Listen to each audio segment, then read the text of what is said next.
اب سوچئے اس بیٹی کا مقام کیا ہوگا جسے حسین نے مانگا. تہجد میں کہا پروردگارا ایک سینے پہ سونے والی اور اس کا نام سکینہ رکھوں گا کہ میری تسکین کا سبب بنے گی. آپ جب عرب میں جائیں گے تو عرب میں ایران میں نام رقیہ بتایا جاتا ہے. بہت سے لوگ کہتے ہیں نہیں وہاں تو رقیہ نام ہے آپ سکینہ کہتے ہیں. عزیزان گرامی نام پہ اختلاف ہو سکتا ہے وجود پہ اختلاف نہیں ہے. سب نے لکھا حتیٰ طبری نے لکھا, اس نے تو نام نہیں لکھا لیکن طبری تک نے لکھا اپنے تاریخ میں کہ حسین کی ایک 4 برس کی بچی تھی جس کا زندان شام میں انتقال ہو گیا تھا. اب اولاد والے بیٹھے ہیں, میں سب سے کہوں گا کہ جا کے جملوں کو سنیے گا. مجھے نہیں معلوم ہمیں دوبارہ کب مہلت ملے, کون اگلے برس زندہ رہے کون زندہ نہ رہے. سب کے سب آج ذرا کوشش کریں گے کہ کسی ہر آنکھ میں آنسو ہو. آج خود امام حسین کو پرسہ دینا, آج سید الشہداء کو پرسہ دینا. کس کا پرسہ دینا؟ ان کی بیٹی سینے پہ سونے والی. آئیں ذرا میں پیش کروں. تو مولا جب بھی سینے پہ سلاتے تھے نا تو ہر رات میں آپ نے دیکھا ہے نا ماں باپ بچوں کو کہانی سناتے ہیں تو سید الشہداء مختلف کہانیاں سنایا کرتے تھے. ایک مرتبہ شام میں کسی خاتون نے جناب سکینہ کی طرف صدقہ پھینکا, کہا بی بی یہ صدقہ ہے کھا لینا پھر میرے بچوں کے لیے دعا کر دینا. اب وہ حسین کی بیٹی سے جلال آ گیا, کہا تم نہیں جانتی ہم آل محمد ہیں, ہم پہ صدقہ حرام ہے. وہ فوراً دوڑتی ہوئی گھر گئی, کہا میں نظر کی کھجور لائی ہوں ذرا دعا کر دینا, تمہارا چہرے پہ بڑا نور ہے. بچی سے کہا تم ذرا دعا کر دینا یتیم بچوں کی دعائیں قبول ہوتی ہیں. تو جناب سکینہ نے کیا کیا, ننھے ننھے ہاتھ اٹھائے, کہا میں کھجور بعد میں کھاؤں گی پہلے بتا دعا کیا ہے. اس نے کہا 3 دعائیں ہیں. میرا شوہر سفر میں گیا ہے تجارت کے لیے, دعا کرنا سلامتی سے واپس آ جائے. پھر دوسری دعا کہی, پھر تیسری دعا جانتے کیا کہی اس نے, میں سارے چھوڑ کے جا رہا ہوں مسائل. کہا کہ تیسری دعا یہ ہے بس بچی اے بیٹی یہ دعا کر دینا جیسے آپ یتیم ہوئی ہیں میرے بچے کبھی ایسے یتیم نہ ہوں. اب بی بی کو بہت جلال آیا, حسین کی بیٹی تھی نا, اگر سن سکے میری طرف دیکھ کے سنیے گا. تو ایک جملہ کہا پھوپھی اماں میرے بابا جب مجھے سینے پہ سلاتے تھے نا تو ہر رات ایک کہانی سناتے تھے, انبیاء کی کہانیاں سنایا کرتے تھے. میرے بابا نے مجھے کہانی سنائی تھی, ایک نبی تھے جن کا اللہ نے قرآن میں تذکرہ کیا ہے, حضرت صالح. حضرت صالح کی اونٹنی تھی. پھوپھی اماں میرے بابا کہتے تھے کہ ان کی امت نے اس اونٹنی کو قتل کر دیا تھا لیکن اللہ نے اس اونٹنی کو ایک بچہ دیا تھا. پھوپھی اماں میرے بابا کہتے تھے کہ جب اس امت نے اونٹنی کا کوہان کاٹا نا وہ اونٹنی مر گئی, وہ بچہ پہاڑ پہ چڑھ گیا اور اس نے رو کے سر اٹھایا اور کہا پروردگارہ اس امت پہ عذاب بھیج دے, انہوں نے میری ماں کو مار دیا. پھوپھی اماں میرے بابا کہتے تھے اللہ نے امت پہ عذاب نازل کر دیا تھا اس بچے کی بددعا کی وجہ سے, اونٹنی کے بچے کی بددعا سے. پھوپھی اماں میں آپ سے ایک سوال کرنا چاہتی ہوں. ابھی بھی سمجھ گئے کہ بچی کو جلال آ گیا. میرے گھر میں بھی بچیاں ہیں, بیوی کے مسائل پڑھے نہیں جاتے مجھ سے. کہا بی بی کیا بات ہے؟ جناب زینب نے پوچھا بی بی کیا بات ہے؟ کہا پھوپھی اماں میں ایک سوال کرنا چاہتی ہوں, مجھے بس اتنا بتا دیں اس اونٹنی کے بچے کا مقام زیادہ تھا یا میرا مقام زیادہ ہے؟ کہا بی بی کیا بات ہے؟ کہا پھوپھی اماں میں بددعا کروں گی آپ آمین کہیے گا.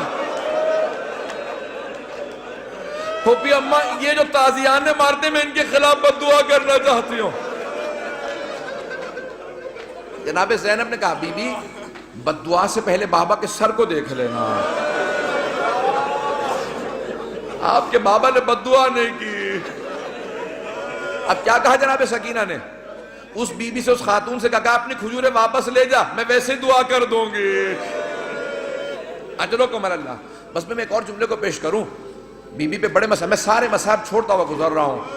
پتہ نہیں میں آج پڑھ پاؤں گا کہ نہیں پڑھ پاؤں گا, شہادت میں پوری نہیں پیش کر سکوں گا, مجھے نہیں لگتا کہ میں شہادت پڑھ پاؤں گا. جملے سنیں گے. جب شام غریبہ میں جناب سکینہ کو تماچے لگے نا اور بی بی بے ہوش ہو کے گر گئے, آپ نے کبھی دیکھا 3.5 برس کے بچے بے ہوش ہو جائیں؟ کبھی 3.5 برس کے بچے بے ہوش نہیں ہوتے، انہیں پتہ ہی نہیں ہوتا، نہ جانے کتنے تماچے لگے ہوں گے کہ بی بی بے ہوش ہو گئی۔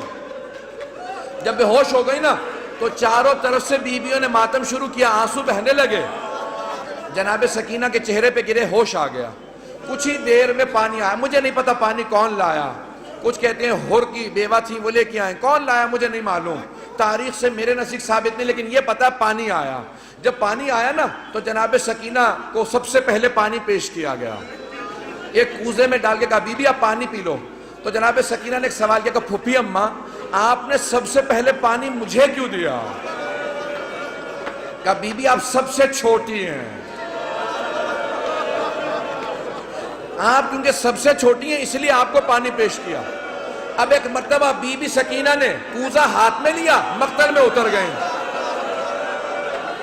جناب رباب نے آواز دی، جناب زینب نے کہا بیٹی کہاں جا رہی ہو؟ کہا پھوپھی اماں آپ نے کہا کیونکہ میں سب سے چھوٹی ہوں، لیکن مجھ سے چھوٹا میرا بھیا علی اصغر ہے، میں پہلے اصغر کو پانی دوں گی۔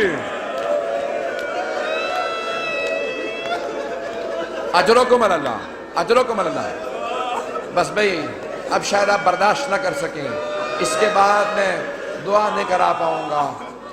جب راستے میں چل رہے تھے نا امام سجاد کہتے ہیں میری بہن کے سوالوں نے مجھے بہت رلایا۔ جب حلب کے قریب ایک مرتبہ رسیاں کھولی نا بیویوں کی تو جناب سکینہ آپ نے دیکھا یتیم بچوں کو بہت شوق ہوتا ہے کوئی سینے سے لگائے، کوئی پیار کرے، خصوصاً اگر کوئی حسین کے پیار کی عادی ہو۔ تو جیسی بی بی کی رسیاں کھولی نا دوڑتی ہوئی گئی امام سجاد کے گلے میں باہیں ڈال دی۔ جیسے ہی بی بی نے باہیں ڈالی نا اپنے بھائی کے گلے میں تو امام سجاد نے کہا آہ۔ جب آہ سنی نا کہا بھیا کیا بات ہے، آہ کیوں کر رہے ہیں؟ کہا بی بی مجھے دھوپ میں بٹھائے رکھتے ہیں، میری زنجیریں گرم ہو جاتی ہیں، جب کوئی ہلاتا ہے نا تو میری کھال اترنے لگتی ہے۔ اب جب بی بی کو پانی ملا بی بی نے مولا کے زنجیروں پہ ڈالنا شروع کر دیا۔ کہا بی بی کیا کر رہی ہے؟ کہا بھیا آپ ہی نے تو کہا تھا زنجیریں گرم ہیں، میں زنجیروں کو ٹھنڈا کر رہی ہوں۔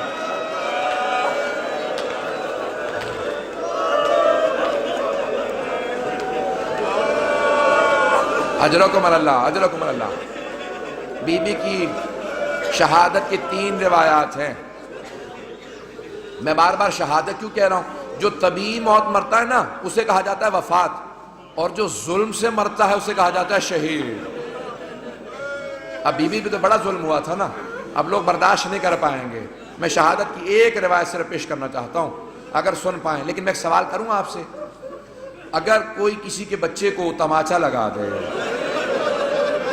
ماں باپ سامنے کھڑے ہوں کیسی کیفیت ہو جاتی ہے؟ خصوصاً اگر ماں بیوہ ہو۔ جب شام غریبہ میں بی بی کو تماچا لگا نا تو جناب رباب نے بڑی حسرت سے جناب زینب کو دیکھا، کیوں کہ بی بی میری بچی کو بچا لو۔ جناب زینب نے کہا رباب اب مجھے مت دیکھنا، میرا عباس نہیں رہا۔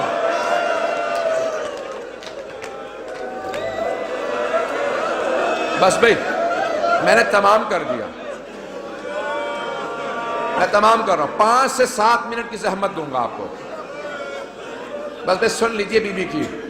میں شہادت کی 3 روایات ہیں، تینوں نہیں پیش کروں گا، میں یہاں پہ رو کے ایک جملے کو پیش کروں نا۔ اب سے تقریباً 100 برس پہلے سید محسن الامین العاملی نے اعیان الشیعہ میں لکھا، سید ابراہیم دمشقی بہت بڑے عالم دین تھے، ان کی 3 یا صرف 4 بیٹیاں ہی بیٹیاں تھیں، 68 برس کے تھے، 70 سے 2 کم۔ ان کی بڑی بیٹی نے کہا کہ بابا میں نے رات خواب میں دیکھا ہے بی بی سکینہ آئی ہیں، کہتی میری قبر میں پانی آ گیا، اپنے بابا سے کہو کہ میری قبر سے پانی نکال دیں۔ تو فوراً سید ابراہیم دمشقی نے کہا کہ بیٹی خبردار اپنی بہنوں کو خواب نہ سنانا، انبیاء کی ائمہ کی قبروں کو کھودنا حرام ہے، ان کے بچوں کی بھی قبروں کو کھودنا حرام ہے، بیٹی اپنی بہنوں کو خواب نہ سنانا، کسی کو خواب نہ سنانا۔ دوسرے دن دوسری بیٹی نے کہا بابا میں نے اس طرح سے خواب دیکھا ہے، ایک چھوٹی سی بچی ہے، وہ میرے خواب میں کہہ رہی تھی اپنے بابا سے کہوں میری قبر میں پانی آ گیا۔ میری قبر کو تعمیر کی ضرورت ہے. کہا بیٹی اپنا خواب کسی کو مت سنانا. تیسرے دن تیسری بیٹی نے خواب میں دیکھا. یہاں تک کہ خود سید ابراہیم دمشقی کہتے ہیں میں نے خود خواب میں دیکھا. ایک بچی نے کہا کہ سید میں نے تیری بیٹیوں کے ذریعے پیغام بھیجوایا تھا, تو نے ان کی بات کو نہیں مانا, میری قبر کی تعمیر کروا دے. اب سید ابراہیم دمشقی بہت بڑے عالم دین تھے. سارے دمشق کے علماء کو جمع کیا, کہا کہ اس طرح سے میں نے خواب دیکھا, کہ پھر آپ تعمیر کروائیں. مزدوروں کو جمع کیا, کہا کہ صرف قبر کو کھودنا. ایک مرتبہ ایک مزدور نے کہا مجھے کفن محسوس ہو رہا. کہا سب دور چلے جاؤ, یہ سید زادی ہے. میں جس جملے کو پیش کرنا چاہ رہا ہوں, میں سارے مصائب نہیں پڑھوں گا. سید ابراہیم دمشقی کہتے ہیں کہ وہ جو روایت ہے نا کہ یزید نے غسالہ کو بھیجا تھا, کفن کا کپڑا بھیجا تھا, کہ اس روایت کو آئندہ نہ پڑھنا. میں کہہ گیا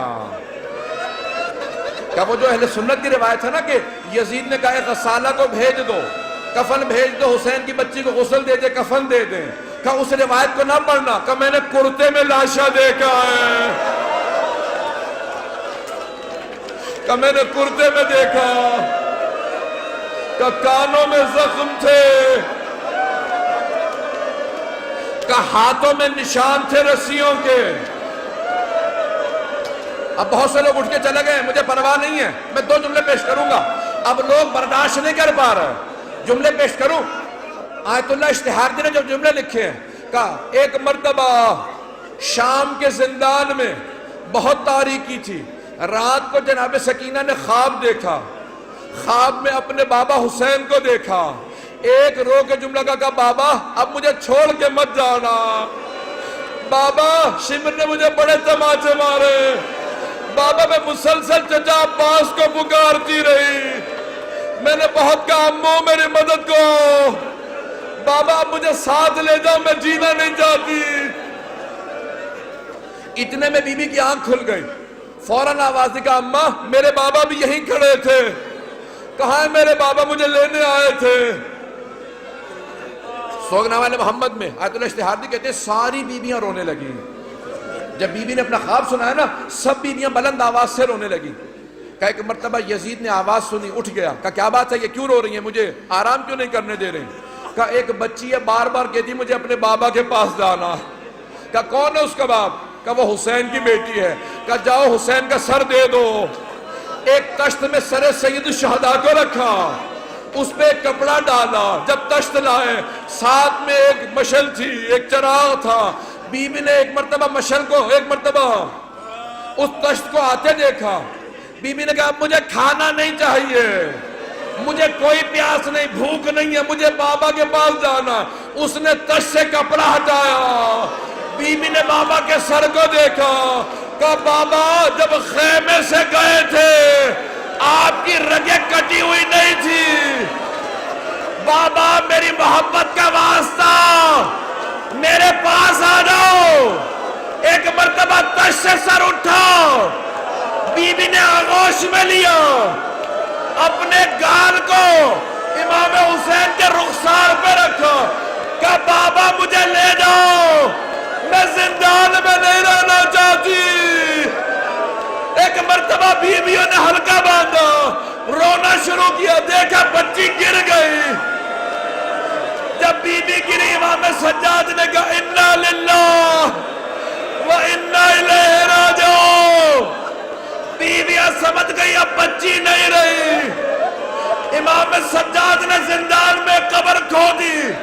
جب لاشا ہاتھوں پہ لیا, آواز دی او 72 کے عزادار بابا اپنی بیٹی کے لاشے کو لے لو.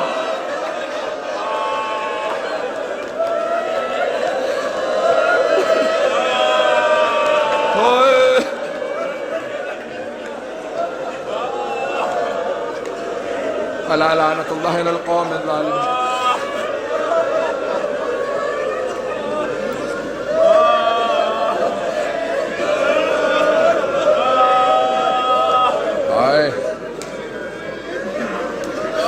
وَسَيَعْلَمُ الَّذِينَ ظَلَمُوا أَيَّ مُنْقَلَبٍ يَنْقَلِبُونَ.